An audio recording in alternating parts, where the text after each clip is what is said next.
살아계신 하나님, 감사합니다. 우리에게 시간을 허락하여 주시고, 또 마음을 열어주셔서, 오늘 이제 새롭게 신약 성경을 보면서 다시 한번 우리가 말씀 가운데 들어가길 원합니다. 주님께서 우리에게 어떤 말씀을 하시는지 보길 원하고, 또 주님이 어떤 분인지를 깨달아 알기를 원합니다. 이 시간 성령 하나님께서 함께 해주셔서 우리가 알아야 할 것들을 옳게 밝히 알 수 있도록 주님 도와주시옵소서. 모든 것 주님께 맡깁니다. 예수님 이름으로 기도드립니다. 아멘. 자, 신약은 어떤 책인가? 네, 신약은 어떤 의미인가 하면 New Testament. 그래서 이제 그 새 언약이란 뜻이죠. 테스트만. 그래서 그 언약이라는 새로운 언약이라는 이제 의미를 갖고 있는 게 신약입니다. 그래서 뭐 약이 도대체 뭐냐? 이렇게 신자는 뭐 새로운 신자라는 건 대충 알겠는데 약자가 뭘 뜻하는 거냐 생각하셨던 분들이 계실 수도 있는데 그 약이라는 건 약속할 때 약, 언약할 때 약.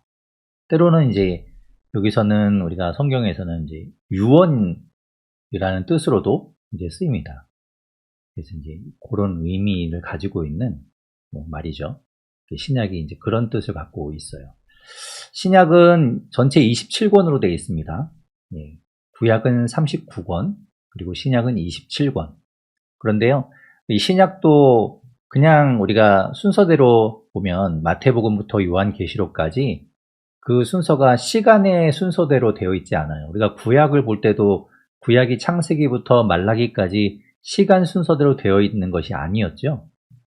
그렇게 되어 있는 것이 아니라 그 분류에 따라서 그 책의 종류에 따라서 묶어져 있고 또 그 묶어진 가운데는 또 양의 분량에 따라서 또 앞으로 순서가 이렇게 정해지게 되고 뭐 이렇게 되었습니다. 그것이 꼭 시간 순서대로 되어 있지 않다는 것을 우리가 이제 책을 읽으면서 보았었는데 신약도 마찬가지입니다. 신약도 시간 순서가 아니에요. 그래서 보면 이제 크게 신약 성경을 역사서와 서신서와 예언서로 이렇게 구분할 수가 있습니다.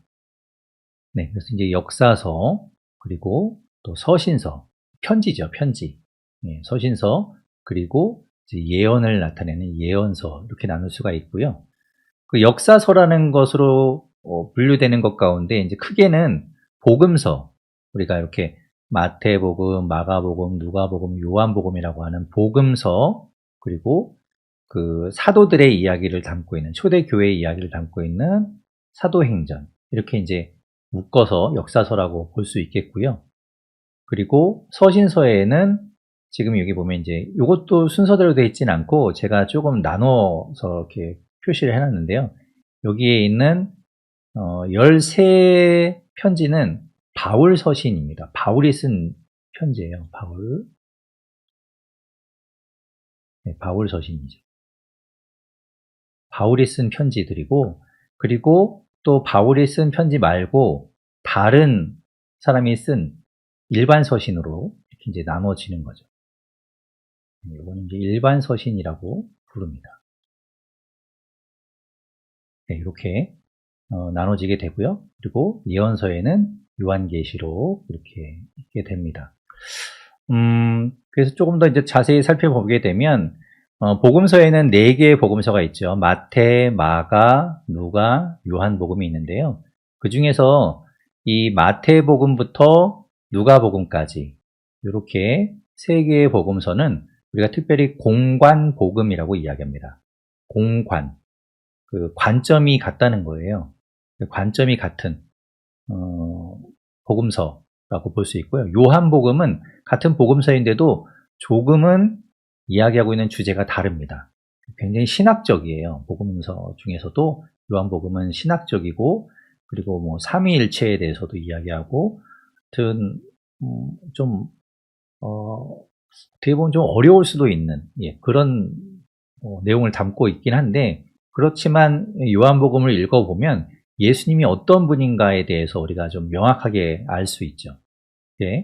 복음서가 공관복음인 이 3권의 책과 요한복음 이렇게 이제 나눌 수 있겠고요. 그리고 사도행전은 또 초대교회에서부터 바울이 이제 감옥에 가는 28장까지의 이야기를 담고 있는 그런 책이고요. 그리고 바울 서신에 보면 이렇게 제가 이렇게 나눠놨잖아요. 바울 서신에 이렇게 나눠져 있는 것이 뭐냐면 여기는 저기죠. 이렇게 그 교회에게 쓴 편지예요. 보통 이제 이 서신서를 보면 무슨 서라고 되어 있는 것 가운데 이 앞에 있는 것들이 그 받는 곳에 교회, 받는 곳에 지명을 보통 붙여서 우리가 통상적으로 이야기합니다. 그래서 로마서, 고린도를 대상으로 쓴 고린도 전후서, 갈라디아서, 데살로니가 전후서 이렇게 이제 이런 교회를 향한 서신들이 있고요. 그리고 여기도 사실은 따로 제가 분류해놨지만 여기는 옥중 서신이라고 불리는 4권의 편지입니다. 그래서 바울이 감옥에 있을 때 쓴 편지들이에요. 에베소를 향한 편지, 빌립보 교회를 향한 편지, 골로새 교회를 향한 편지. 그런데 보시면 빌레몬, 그리고 디모데, 디도, 요 편지들은 지명이나 교회가 아니라 사람을 대상으로 한 그 사람에게 쓴 편지예요. 그래서 빌레몬에게 쓴 편지, 디모데에게 쓴 편지, 디도에게 쓴 편지입니다. 그러니까 사람을 대상으로 쓴 편지가 되겠죠. 이렇게 이제 13권의 책, 13권의 이 편지는 바울이 썼다고 우리가 통상적으로 보고 있고요. 그리고 이제 나머지 이제 일반 서신이라고 해서 우리가 바울이 쓰지 않은 편지들이 또 있습니다. 보시면 히브리서 같은 경우에 지금 이제 매일 성경으로 큐티 하시는 분들은 히브리서가 지금 큐티 본문이죠. 히브리서 같은 경우에도 바울이 썼다라고 하는 사람들도 있고 아니다, 다른 사람이 썼을 것이다라고 이제 막 의견이 나뉘긴 합니다. 누가 썼는지가 밝혀져 있지 않기 때문에 그렇게 이제 좀 나누긴 하는데요. 히브리서의 저자가 따로 있고 야고보서는 예수님의 제자들 가운데도 야고보가 있죠. 사도 요한의 형제인 야고보가 있지만 이 야고보서는 그 요한의 형제인 야고보가 아니라 예수님의 형제인 야고보가 쓴 책입니다. 편지입니다. 그래서 야고보서가 있고요. 그리고 우리가 잘 아는 그 베드로 사도가 쓴 베드로 전후서, 그리고 사도 요한이 쓴 요한 1, 2, 3서가 있고요.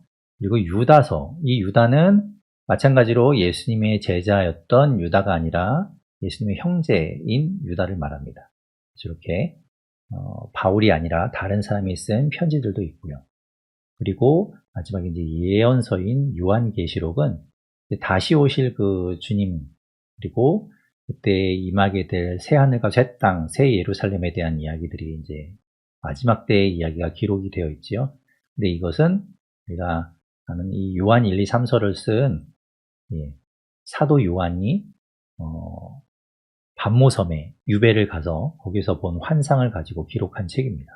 자, 이렇게 이제 신약 성경의 27권을 좀 분류하자면 이렇게 좀 묶을 수 있겠다라고 먼저 말씀을 드릴 수 있겠습니다. 자, 마태복음은 아마 여러분도 성경을 읽을 때 우리가 성경을 전체를 읽어봐야지라고 하면 보통 창세기를 많이 읽잖아요. 그래서 창세기 읽고 출애굽기 한 30 몇 장까지 읽다 보면 이제 그 뒤부터는 재미없어서 이제 잘 안 읽게 되는데, 우리가 그러다가 이제 그래도 신약이라도 한번 읽어봐야지. 그러면 또 마태복음은 제일 처음에 있기 때문에 마태복음은 그래도 읽어봅니다. 근데 이제 그 뒤에 또 이제 마가복음쯤 가면 앞에서 한 얘기가 또 나오네 그러면서 이제 좀 재미가 없어지고 하품이 나고 이러다 보면 또 성경을 덮게 되죠.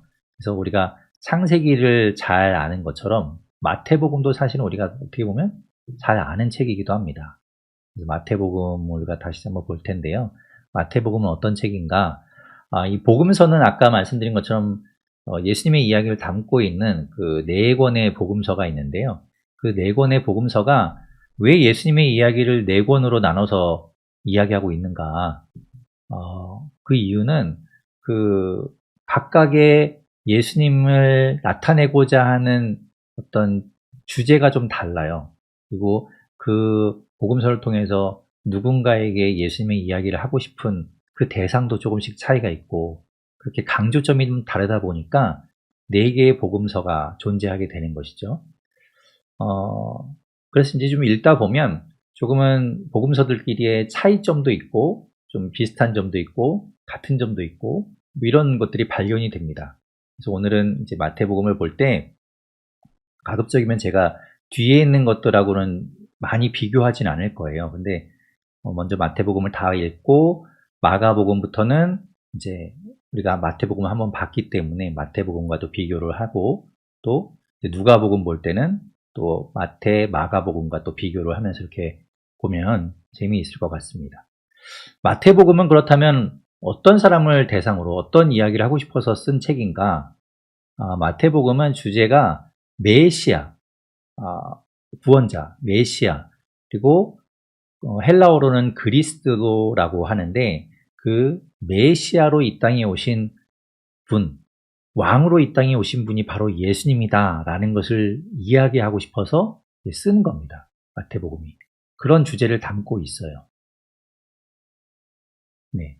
그래서 이제 말씀드린 것처럼 분류하자면 복음서, 역사서의 복음서 중에서 공관복음에 들어가게 되고요. 그리고 이 각각의 4권의 복음서는 특징에 제가 적어놨는데, 에스겔 1장 10절과 요한계시록 4장 7절에 보면 이제 4생물이 나타납니다. 그분이 이제 메시아를 그리는 4생물의 4 얼굴을 하고 있는 생물이 이제 나타나게 되는데, 그 중에서 사자의 형상이 바로 이 마태복음에 그려지는 예수님이 아닌가라고 우리가 이제 비유해서 보게 되죠. 그래서 사자는 어떻습니까? 힘이 있고 권위가 있고 위엄이 있지 않습니까? 그래서 그렇게 이제 예수님이 그려지게 된다라고 해서 보통 이제 4생물 중에서는 사자의 마태복음을 비유해서 마태복음을 사자복음이라고도 부르기도 하고요. 그렇게 이제 이름이 별명처럼 붙여져 있습니다. 이 마태복음은 특징적으로 살펴보게 되면요, 전체가 28장으로 이루어져 있죠. 그런데 보시게 되면 5편의 설교가 중심 뼈대를 이루고 있어요. 그래서 위에 이제 구성해 보시면 제가 노란색으로 표시를 해놨어요. 첫 번째 설교 산상수훈, 그리고 제자파송 설교가 10장에 나오는 것, 그리고 천국 비유 설교, 그리고 제자 공동체 설교, 그리고 종말 설교, 이렇게 5개의 설교가 중심축을 이루고 있고요. 그 중간중간에 이제 예수님의 기적을 따로 모아놓고 논쟁문만 또 따로 모아놓고 이렇게 이제 따로 모아서 좀 편집을 좀 그렇게 한 형태를 띠고 있어요. 그러니까 시간의 흐름이라기보다는 이렇게 이제 좀 예수님의 설교가 가장 핵심이 되어서 그것을 위주로 해서 배치가 되어 있는 것을 볼 수 있습니다. 말씀드린 것처럼 마태복음은 유대인을 대상으로 했어요. 유대인을 대상으로 했기 때문에 이런 유대인들이 갖고 있던 사상에 대해서 이제 반론하고 논쟁하고 이런 것들이 중요하죠. 그래서 예수님의 설교가 주축이 되는 것이고, 그러다 보니까 구약을 굉장히 많이 인용합니다. 구약의 말씀을 이 마태는 인용을 해서 그 구약이 지금 실현되신 이 땅에 나타나신 분이 바로 예수 그리스도다라는 것을 강조하죠. 그런 형태를 띠고 있습니다. 그리고 마태복음의 특징이라고 한다면, 마태복음에 다른 복음서에는 없는 교회라는 말이 나와요. 교회, 이제 헬라어로 에클레시아라는 말인데요. 교회라는 말이 유일하게 사용됐고, 또 천국, 하늘나라라는 뜻의 그 천국이라는 말도 이 복음서 중에서는 마태복음에만 사용되고 있습니다. 이 마태복음은 언제 그러면 기록되었는가? 성경에 보다 보면 이제 예수님이 예루살렘이 멸망할 것을 예언하시는 부분이 나오거든요. 뒤에 가면 이제 예수님이 이제 마지막 날이 가까우실 때 예루살렘을 보시면서 이제 예루살렘이 이제 멸망할 것을 예언하시는 이야기가 나오기 때문에 그것이 역사적으로 주후 70년인데 그 이전에 이 마태복음이 쓰여졌을 것으로 보고 있고요. 그리고 마태복음이라는 이름에 맞게 마태복음의 저자는 지금 마태로 우리가 인정합니다. 네, 그렇게 인정하는데 마태의 뜻은 마타이오스라는 원래 이제 원어의 뜻이고요. 그게 여호와의 선물이라는 뜻의 이름을 갖고 있습니다. 마태는 어떤 사람인가 하면 알페오의 아들이고요. 성이 레위입니다. 그래서 마가복음과 누가복음에 보면 레위라고 이제 이름이 나와요. 그리고 그의 직업은 세리였죠. 세관에서 세리 중에서도 세관에서 세금을 징수하는 징수원으로 일하고 있었다가 예수님께서 나를 따라오너라 라고 말씀하셔서 예수님의 뒤를 곧바로 따른 사람이 바로 이 마태이죠. 마태가 말씀을 기록하고 있습니다. 자, 그럼 마태복음 1장 말씀 같이 보도록 하겠습니다. 성경책을 준비하셨죠? 성경책 펴시고 성경책 신약 첫 페이지 드디어 두근대는 마음으로 첫 페이지를 열었습니다. 첫 페이지 1장 1절부터 같이 보도록 하겠습니다. 자, 1장 1절은 어떻게 시작하는가 하면 아브라함과 다윗의 자손 예수 그리스도의 계보라 하면서 이제 시작을 합니다. 한마디로 이제 예수님의 족보를 이제 먼저 언급하고 있죠. 그러면서 아브라함과 다윗의 자손이라고 예수 그리스도를 먼저 설명합니다. 이 이야기는 말씀드린 것처럼 이제 유대인들에게 아주 중요한 인물이죠. 아브라함과 다윗. 이 두 인물과 예수 그리스도의 연관성을 이제 짓고 있는 거예요. 그래서 예수 그리스도가 어떤 분인가를 나타낼 때 그냥 예수 그리스도가 아니라 아브라함과 다윗과 관련된 그 자손인 예수 그리스도다라는 것을 이야기하면서 시작을 하죠.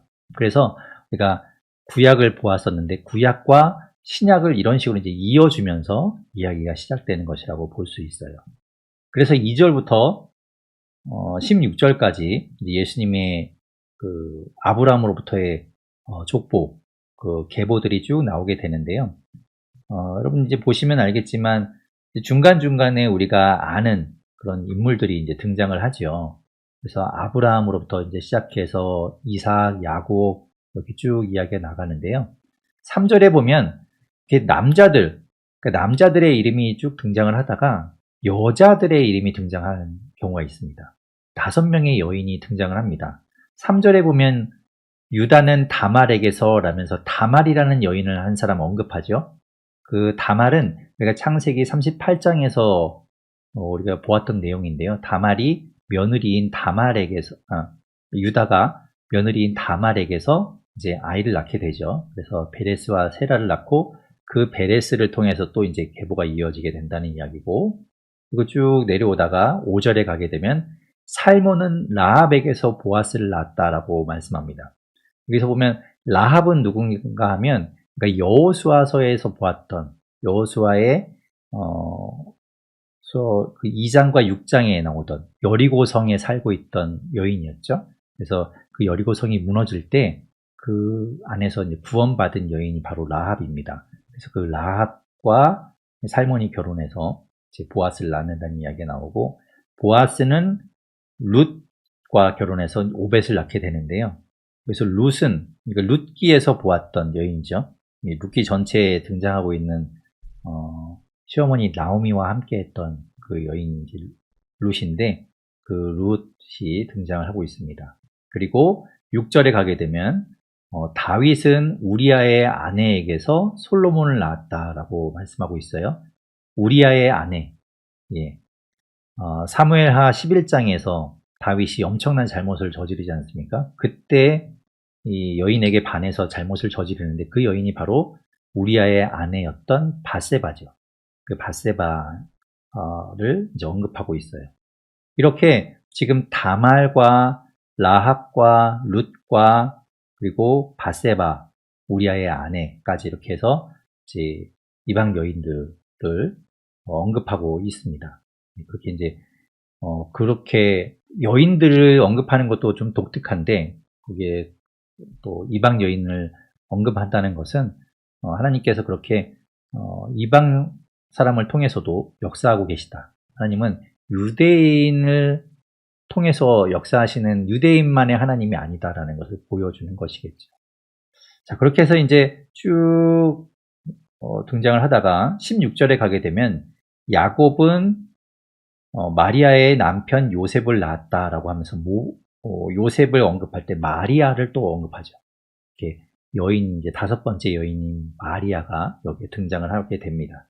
그리고 그 마리아와 요셉을 통해서 예수가 나셨다라고 말씀하고 있습니다. 그렇게 이제 예수님의 족보가 쭉 나오게 되는데요. 그래서 17절에 보면 모든 대수가 아브라함부터 다윗까지 14대요. 그래서 세어보시면 아브라함부터 다윗까지 2절부터 6절까지 세어보시면 다윗까지 해서 14대가 맞습니다. 14대가 맞고, 그리고 17절에 또 그 다음 14대를 다윗부터 바벨론으로 사로잡혀 갈 때까지 14대라고 하고 있는데요. 그래서 6절에 솔로몬부터 해서 11절에 이제 여고냐까지 하면은 또 14대가 맞죠. 이렇게 나오고, 그리고 마지막으로 바벨론으로 잡혀간 후부터 그리스도까지 14대다 이렇게 이야기하고 있는데 12절부터 16절까지 세어보면 사실은 14대가 아닙니다. 13대로 13대로 되어 있어요.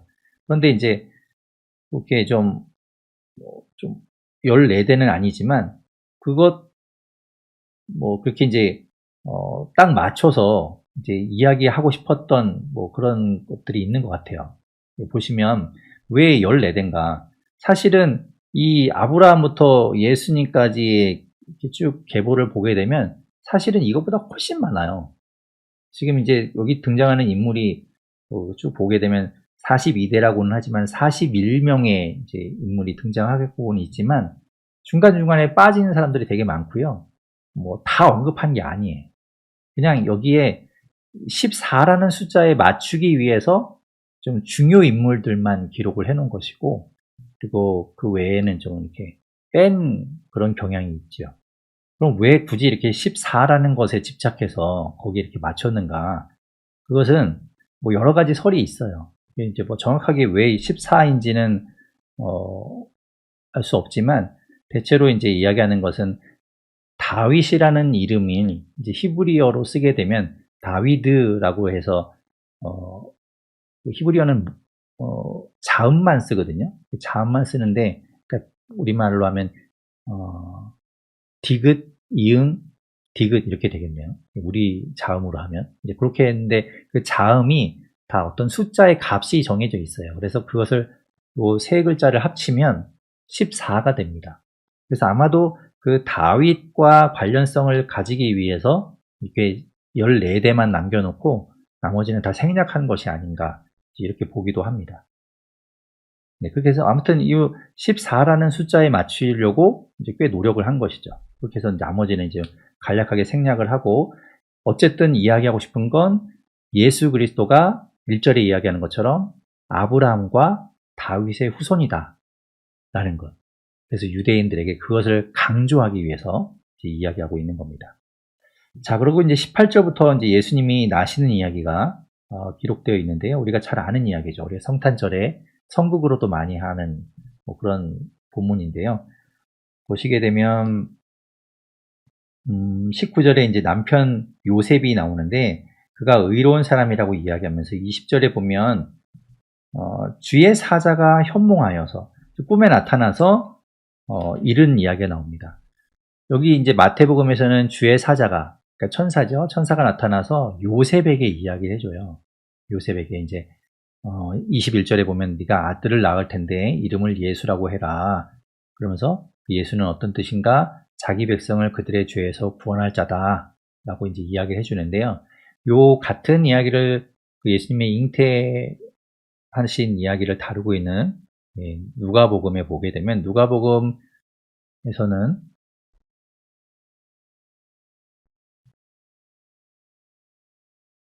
누가복음을 보게 되면 거기는 천사 가브리엘이라고 그 천사의 이름을 이야기하고 있고 마리아에게 나타나서 이야기해 줍니다.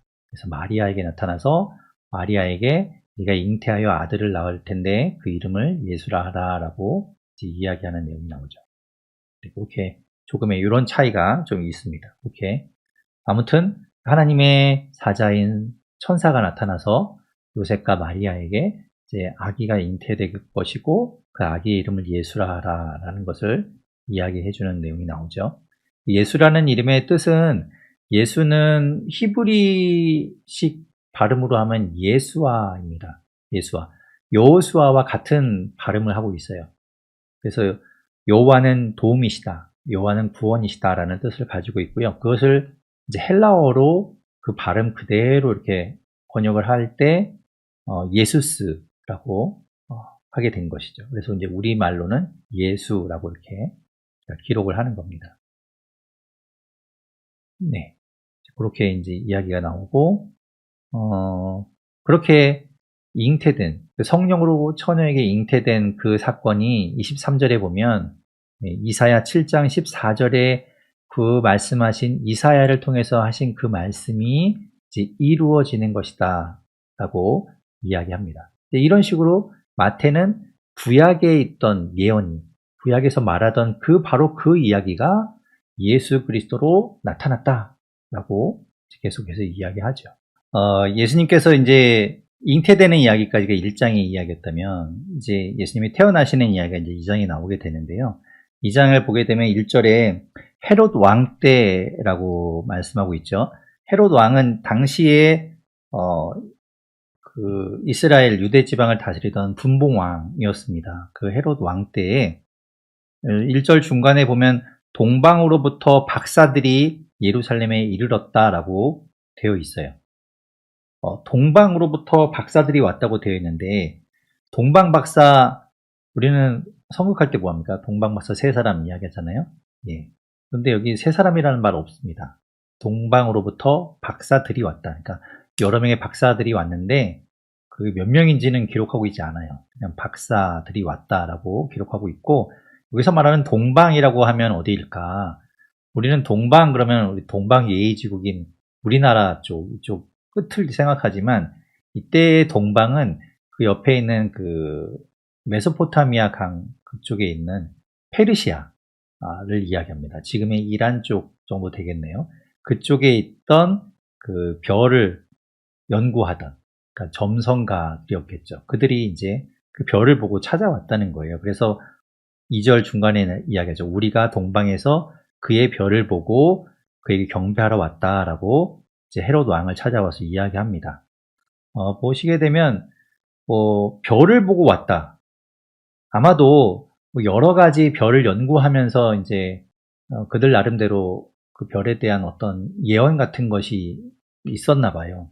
성경에도 보면 민수기 24장 17절에서 우리가 이제 민수기 24장에서 보면 그 발락이 발람이라는 어떤 그 무당이죠. 무당을 이렇게 불러서 그 이스라엘 백성들을 저주하게 만들어요. 근데 그가 이렇게 왔는데 저주하지 않고 하나님의 영이 임해서 막 축복하는 이야기를 오히려 더 하죠. 그런 이야기들이 우리가 민수기에서 보았었는데 민수기 24장에 보게 되면 24장 15절부터 17절에 보면 이런 이야기가 있습니다. 보시면 그 발람이 그 무당인 발람이 이제 이야기하기를 예언할 때 이렇게 이야기해요. 17절에 말합니다. 한 별이 야곱에서 나올 것이고 한 규가 이스라엘에서 일어나서 모압을 뭐 이쪽에서 저쪽까지 쳐부수고 무찌르고 할 것이다라고 이야기하면서 이제 한 별이 이제 이 야곱에게서 이스라엘에서 나오게 될 거다. 그 별은 뭐 보통 별이 아니겠죠. 그런 것들을 이제 예언하는 내용이 있었는데 뭐 이 동방에서 온 이 박사들이 별을 보던 박사들이 이 글을 보고 별 보고 찾아왔는지는 알 수 없지만 이제 이런 식으로 당시에 어떤 별에 대한 예언 같은 것들이 있었고 그걸 연구하다가 이제 별을 보고 찾아온 것이겠죠. 그래서 이제 찾아왔는데 그 말을 듣고 헤롯 왕이 깜짝 놀라죠. 아니, 유대인의 왕이 내가 있는데 시퍼렇게 살아있는데 왕이 나온다니. 그러면서 이제 찾게 됩니다. 어디에서 왕이 나겠느냐라고 이제 5절에 사람들한테 물었더니 찾은 것이 이제 미가서 5장 2절에 보면 베들레헴에서 이스라엘의 목자가 이제 나오게 된다라는 것을 찾게 되고 그래서 베들레헴이겠구나라고 이제 생각을 한 것이죠. 그리고 이제 이 동방에서 온 박사들은 별을 쫓아서 가게 되고 그래서 11절에 보면 예수님이 계신 그 집에 들어가서 아기와 마리아와 함께 있는 것을 보고 엎드려서 아기께 경배하고 고배합을 열어서 황금과 유향과 모략을 예물로 드렸다라고 기록하고 있죠. 황금과 유향과 모략, 이거는 이제 아주 귀한 선물입니다. 그래서 보시게 되면 이게 각각이 뭐 왕과 선지자와 제사장을 상징한다라고도 이야기하고, 그러니까 그 정도로 아주 귀하고 또 그들에게 바쳐지던 또 그들만이 다룰 수 있던 뭐 이런 것이라고 이야기하는데요. 요즘 뭐 황금은 뭐 우리가 잘 알고 있지만 유향과 모략, 저 신기하게 요즘 광고를 보다가 홈쇼핑 광고에서도 되게 많이 나오던데요. 그 보스웰리아 뭐 이런 이야기 많이 나오잖아요. 보스웰리아로 만든 뭐 건강식품인지 뭐 그런 걸 팔고 있는데 보니까 보스웰리아가 유향이더라고요. 여기서 말하는 유향입니다. 유향 나무의 진액이에요. 그것이 이제 굳어지면 그것을 가지고 이제 뭐 약재로 쓰는 모양이에요. 그렇게 이제 보스웰리아가 유향이고요. 그리고 모략이라는 게 이것 또한 요즘 한참 광고에 나오고 하는 메스틱이라는 겁니다. 메스틱. 뭐 위 건강에 좋다, 뭐 메스틱 뭐 이렇게 해가는데 마치 광고 같네요. 아무튼 뭐 그런 그 약재로 쓰이는 이 모략도 마찬가지로 모략 나무의 진액인데 그렇게 굳어진 것을 가지고 약재로 사용했던 것 같습니다. 그렇게 이제 귀한 그런 약재, 귀한 것을 가지고 예수님께 드리게 되지요. 네, 그렇게 하고 이제 꿈에 나타나서 헤로데게로 돌아가지 말라 해서 다른 길로 해서 자기 나라로 돌아가게 됩니다. 이 헤롯은 이제 난리가 났죠. 그리고 그들이 간 후에 이제 주의 사자가 또 천사가 나타나서 요셉에게 다시 한번 또 알려줍니다.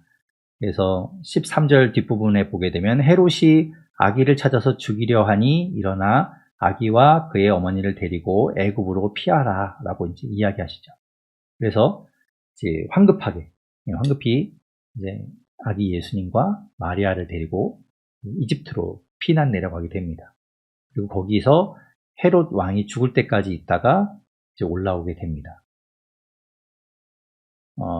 헤롯 왕이 역사적으로 언제 죽었는가는 BC 4년에 이제 이 헤롯 왕이 죽게 돼요. BC 4년에 헤롯 왕이 죽게 되고 그 아들인 아켈라오가 이제 그 뒤를 이어서 왕이 되는데요. 그래서 지금 이제 그렇게 보면은 BC 4년이니까 예수님도 BC 4년쯤에 태어난 것이 되겠죠. 그러면 우리가 AD와 BC 나눌 때 여러분 어떻게 알고 계십니까? AD와 BC를 나누는 경계가 뭔가요? 예수님이 태어난 예수님으로 인해서 이렇게 나눠지게 되잖아요. 비포 크라이스트, 아노 도미니 해서 이제 이렇게 나눠지게 되는데, 그러면은 0년 또는 1년이 기준이 돼야 되는데 어떻게 BC 4년인가 좀 뭔가 안 맞는다라고 생각할 수 있는데, 이거는 뭐 예전에 로마 시대 때 이 태양력을 다시 조정하면서 이렇게 이제 지금의 그 날짜로 조정을 하면서 그 조정했던 사람이 실수로 계산 착오로 이렇게 했다라는 이야기가 전해져 오고 있죠. 그래서 사실은 BC 4년에 예수님이 태어나셨는데 잘못 계산해서 이제 4년 차이가 나게 된 거라고 합니다. 네, 그런 이제 배경을 갖고 있고 아무튼 예수님이 그래서 BC 4년에 다시 이제 올라오게 되시죠. 그러면서 이제 이 헤롯 왕이 예수님이 누군지를 모르니까 예수님을 죽이기 위해서 16절 맨 끝에 보면 그 일대에, 베들레헴 일대에 2살 아래로 남자아이들을 다 죽이게 됩니다. 사내 아이들을. 네, 아주 끔찍한 일이 일어나게 되지요. 네, 그렇게 이제 희생이 많이 일어나게 되고, 그래서 이제 이 마태는 또한, 예레미야 31장 15절에 있는 이 라마에서 슬퍼하며 크게 통곡하는 소리가 들리니 하고 했던 이 애절하고 가슴 아픈 그 예언의 말씀을 가지고 여기에 이제 적용해서 그것이 이루어진 것이다라고 이야기합니다.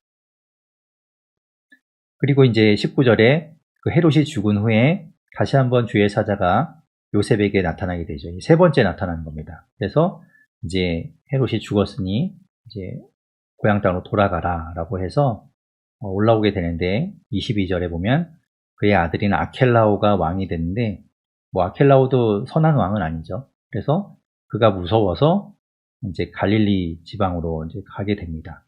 그래서 23절에 보면 나사렛이란 갈릴리에 있는 나사렛이란 동네에 가서 사니 이는 선지자로 하신 말씀에 나사렛 사람이라 칭하리라 하심을 이루려 함이로라 라고 되어 있습니다. 그래서 여기만 보게 되면 요셉과 마리아와 예수님이 사실은 다른 데서 살려고 했는데 지금 이제 또 주의 사자가 나타나서 꿈에서 이야기하신 것 때문에 나사렛이라는 곳에 가서 살아서 그때부터 나사렛 사람이라고 칭하게 되었나라고 생각할 수 있지만 그렇진 않죠. 예. 누가복음 1장에 보게 되면 원래 아까 우리가 보았던 본문이 있죠. 여기 보면 누가복음 1장에 보게 되면 원래 나사렛이란 동네에 요셉과 마리아가 살고 있었어요. 원래 살고 있던 동네로 가게 된 겁니다. 그래서 이제 거기에서 이제 예수님이 그 유년 시절을 보냈기 때문에 나사렛 예수, 나사렛이 그 앞에 이제 붙여서 우리가 부르게 되는 계기가 되는 거죠. 그래서 뭐 원래 갈릴리 나사렛 사람이다라는 것을 우리가 알 수 있습니다. 자, 3장을 볼게요. 3장 이제 보시게 되면 세례 요한 얘기가 나옵니다. 예수님과 세례 요한은 뗄 수가 없어요. 그죠? 예수님의 이야기가 나올 때는 항상 그 전에 세례 요한이 먼저 나와야 됩니다. 그죠? 그게 예수님을 준비하는 세례 요한의 사명이었기 때문에 그래요. 그래서 이제 3장에 이제 드디어 세례 요한 얘기가 나오는데 세례 요한이 유대 광야에서 전파하면서 이르기를 2절에 회개하라 천국이 가까이 왔느니라. 이 아주 심플한 메시지입니다. 회개하라 천국이 가까이 왔다라는 것을 전하죠. 그래서 이제 이 마태는 그것이 이사야 선지자가 이야기한 광야에 외치는 자의 소리 그게 있어서 주의 길을 준비하라 그가 오실 길을 곧게 하라 하신 그 말씀이 이 세례 요한에게서 이루어졌다라고 이야기하는 거예요. 그러면서 이제 이 세례 요한이 예수님 오실 길을 준비하고 사람들에게 회개하고 하나님 나라가 가까이 왔음을 전하게 하셨다라는 것을 이야기하죠. 그러면서 4절에 보면 이 요한이 막타 털옷을 입고 있고 허리에 가죽띠를 띠고 음식으로는 메뚜기와 석청을 먹었대요. 메뚜기는 뭐 우리가 알고 있고 석청이라는 거는 어떤 바위 틈에 이렇게 있는 뭐 꿀 같은 거를 먹었다는 건데 그가 입고 있는 옷도 독특하죠. 막타 털 옷을 입고 가죽으로 띠를 이렇게 두르고 있었다는 거예요. 왜 이러고 있었을까? 물론 뭐 이제 당시에 그런 뭐 또 광야에서 지내는 사람들의 뭐 옷차림이 있는지 모르겠지만 아마도 마태는 이것 또한 예사롭게 이야기하지 않아요. 그러니까 이제 성경에 보면 모세는 율법을 상징합니다.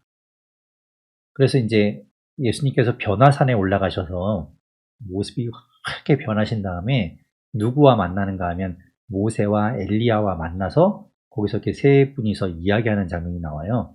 그래서 그 모세는 율법을 상징하는 사람이고요. 엘리야가 나오는데 엘리야는 선지자를 상징하는 사람입니다. 선지자 그러면 엘리야예요. 그러니까 대표격인 거죠. 고유 명사인 거예요. 그런데 보시면 엘리야가 어떤 차림을 하고 있었냐면요.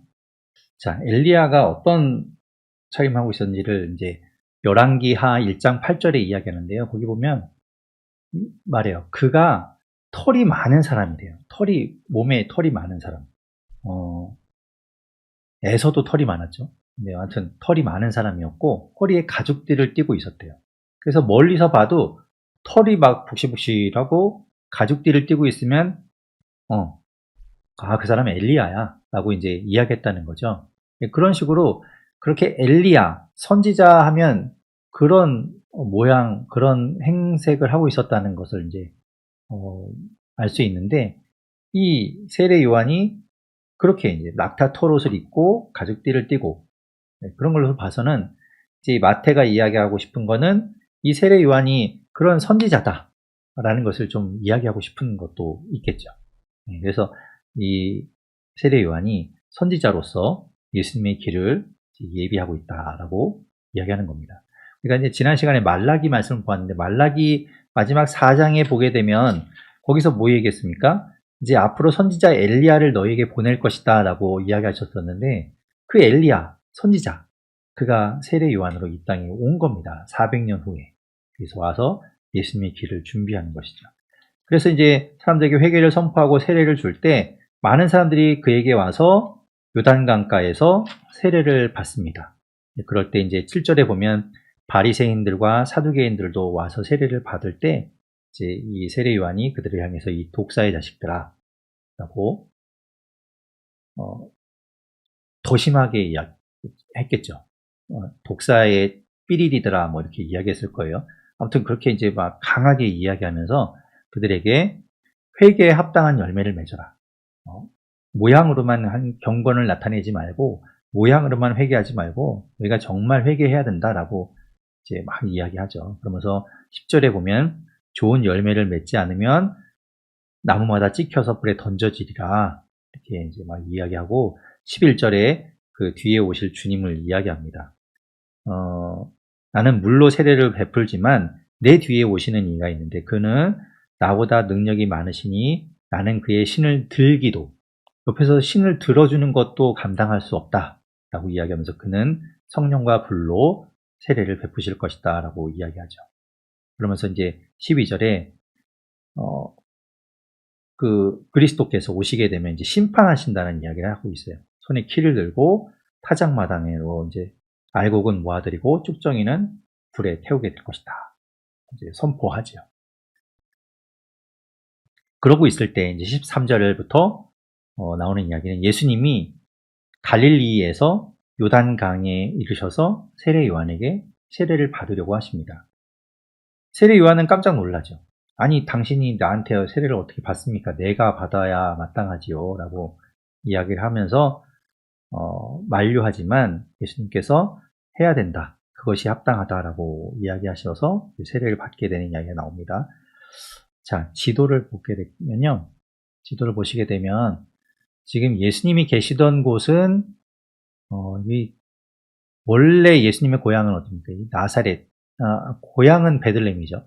근데 하여튼 예수님이 사시던 곳은 나사렛이고 이 갈릴리 호숫가에 가셔서 특별히 이 가버나움에 가셔서 예수님이 주로 사역을 하셨어요. 그래서 요 근처에서 주로 사역을 하셨는데 지금 예수님께서 세례 요한에게 세례를 받기 위해서 요단강으로 가셨다는 이야기는 아마도 요 근처로 오신 요 정도가 아니라 아마도 요 정도까지 예루살렘 가까운 정도까지 아마 내려오셨던 것 같아요.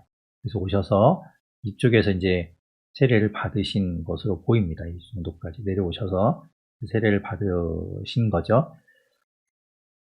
자, 그렇게 이제 세례를 받으시는데 예수님께서 세례 받으시고 물에서 올라오실 때 하늘이 열리고 하나님의 성령이 비둘기처럼 예수님 위에 내리는 걸 보게 되고 하늘에서부터 소리가 들려와요. 이는 내 사랑하는 아들이요 내 기뻐하는 자라 하시는 말씀이 들려옵니다.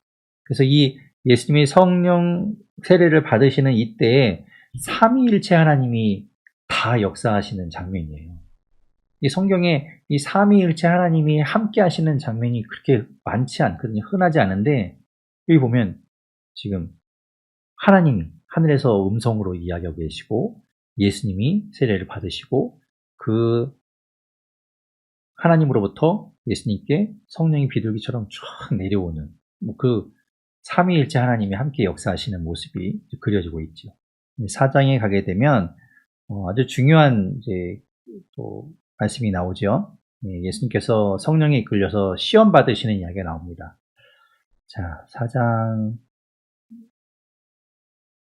보시게 되면 1절에 예수께서 성령에게 이끌려 마귀에게 시험을 받으러 광야로 가사라고 이야기하고 있어요. 마귀에게 시험을 받으러 가십니다.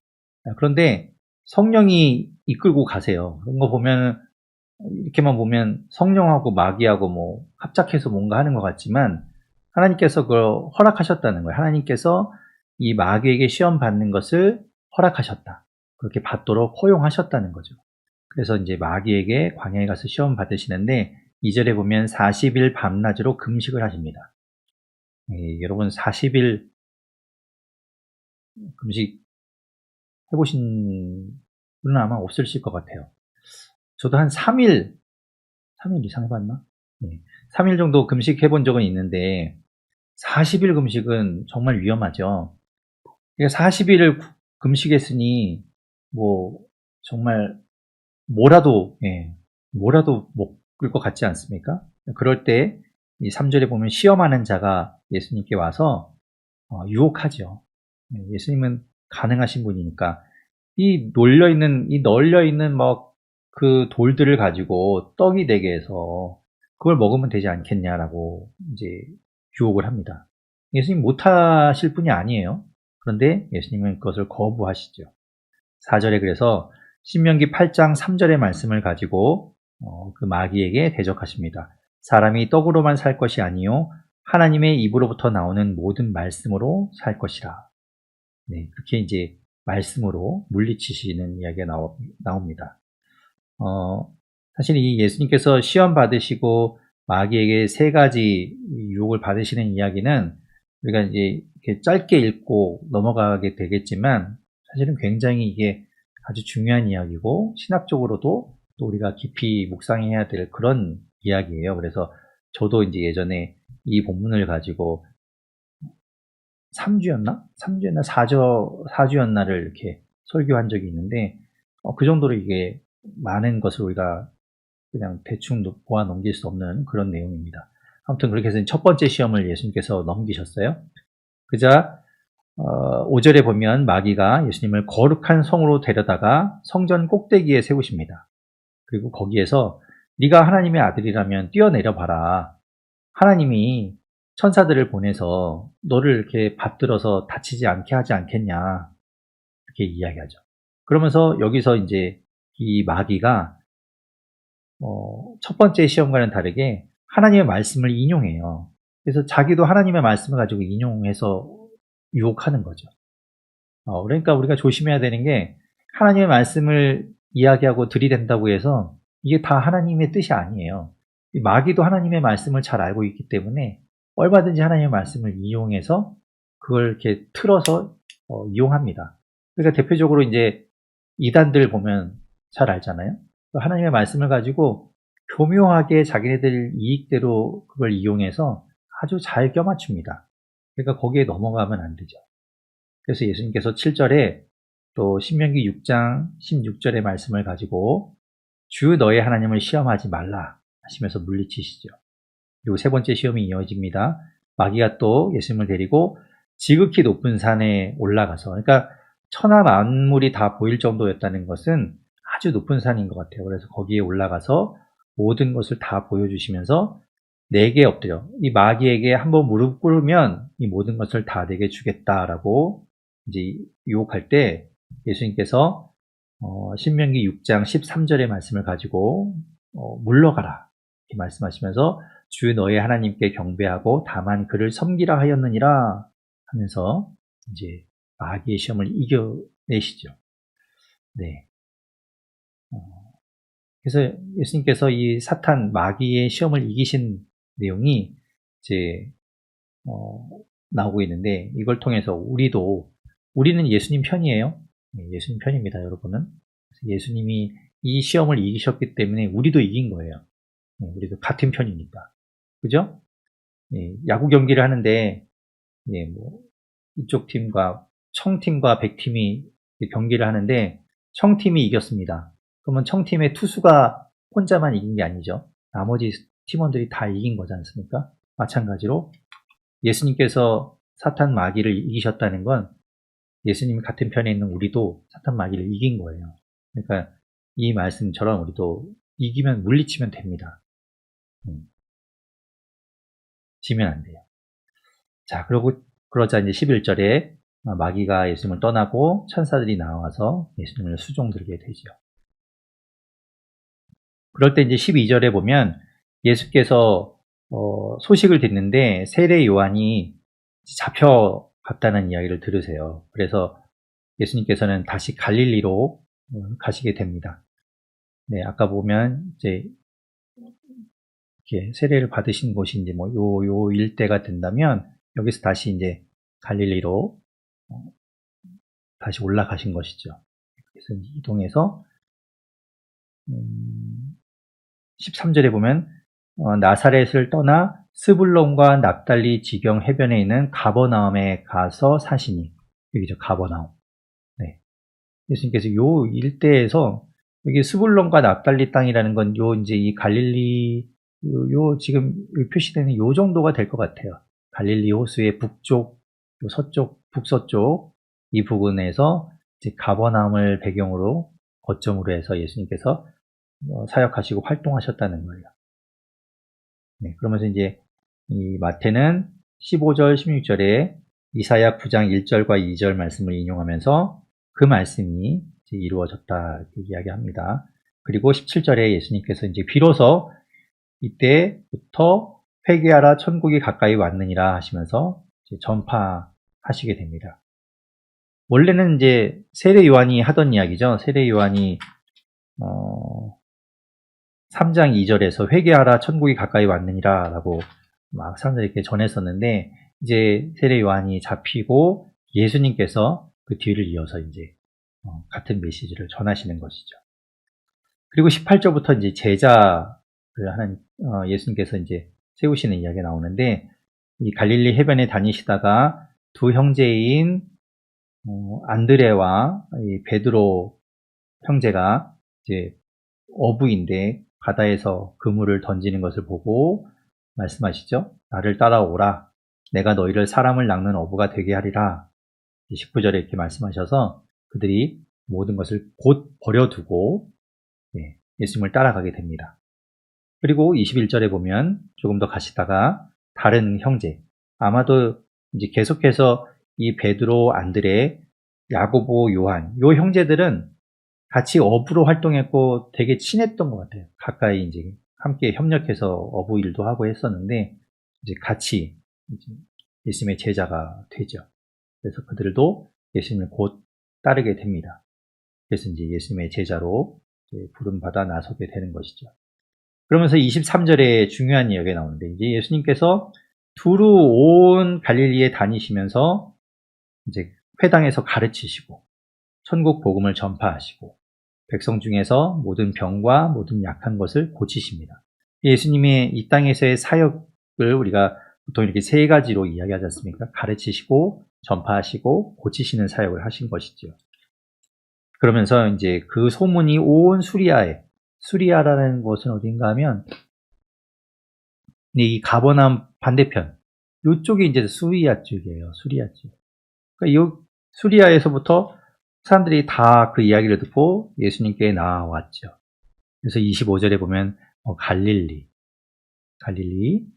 그리고 데가볼리 요단강 동편 지역을 데가볼리라고 부릅니다. 데카폴리스 10개의 도시들이 있는 제라시라는 큰 도시도 있고 이렇게 10개의 도시가 있는 데가볼리 그리고 예루살렘 여기요. 예루살렘, 그리고 유대, 여기는 이제 사마리아가 되겠고요. 유대, 그리고 요단강 건너편, 여기까지요. 그러니까, 온 이 일대가 전부 다, 예수님의 소문으로 퍼지게 되고, 그 많은 수많은 무리들이 예수님께 나아오게 되는 겁니다.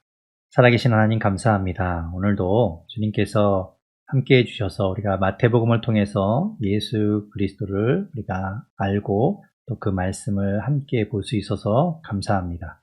하나님, 또 이 시간을 통해서 이 말씀을 통해서 우리가 조금 더 주님을 더 알아가고 주님을 더욱더 가까이 우리가 할 수 있는 우리 모두 되게 하여 주시고, 하나님께서 우리 가운데 은혜를 베풀어 주셔서 주의 말씀이 그냥 흘려가는 그런 사라지는 말씀이 아니라 우리 삶에 맺혀지고 세례 요한이 이야기한 것처럼 회개에 합당한 열매로, 삶에 합당한 열매로 맺혀지는 우리 모두 되게 하여 주시옵소서. 하나님, 또 날씨가 매우 또 덥고 또 건강 상하기 쉽습니다. 하나님께서 늘 지켜주시고 강건하게 하여 주옵소서. 모든 것 주님께 감사드리며 예수님 이름으로 기도드립니다. 아멘.